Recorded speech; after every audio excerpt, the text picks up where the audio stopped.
இந்திய சினிமா பொறுத்தவரை super hero படங்கள் மிக குறைவே. அவ்வப்போது அந்த ஜானரில் இந்திய படங்கள் வரும்.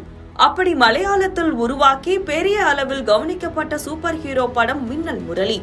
அதே போன்ற வரவேற்பை இப்போது மீண்டும் ஒரு மலையாள படம் பெற்றிருக்கிறது. அதுவே டோம்னிக் அருண் இயக்கத்தில் துல்கர் சல்மான் தயாரித்து கல்யாணி பிரியதர்ஷன் நடித்துள்ள லோகா.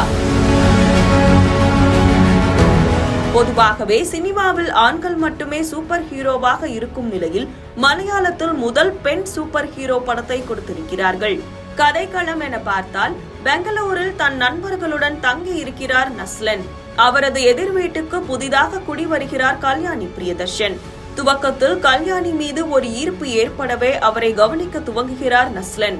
அதன் பின் கல்யாணி பற்றிய உண்மையை அவர் தெரிந்து கொள்வதும் அதன் பின் என்ன நடக்கிறது என்பதும் தான் லோகா சாப்டர் 1 சந்திரா படத்தின் கதை.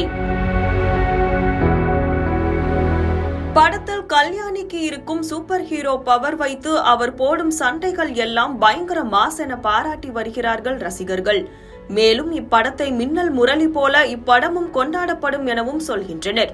மார்வெல், டிசி போல மலையாள சினிமாவில் ஒரு சூப்பர் ஹீரோ யூனிவர்ஸை உருவாக்குவதன் முதல் புள்ளியே லோகா. துல்கர் சல்மானின் தயாரிப்பு நிறுவனமான வேஃபரர் இப்படத்துடன் சேர்த்து இன்னும் பல சூப்பர் ஹீரோ படங்களை திட்டமிட்டுள்ளது. அவை அனைத்தையும் வேஃபரர் சினிமாட்டிக் யூனிவர்ஸில் கொண்டு வர திட்டமிட்டுள்ளனர்.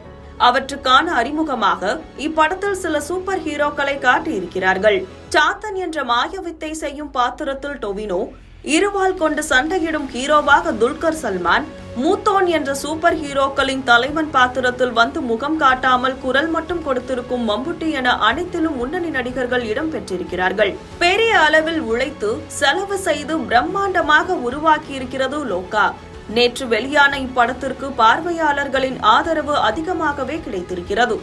படத்தின் முதல் நாள் கலெக்ஷன் இந்திய அளவில் 2.60 கோடி என சொல்லப்படுகிறது.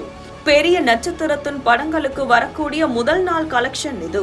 படத்திற்கு தொடர்ந்து வரவேற்பு கிடைக்கும் பட்சத்தில் பெரிய வசூல் சாதனையை செய்ய எல்லா வாய்ப்பும் லோகாவுக்கு இருக்கிறது.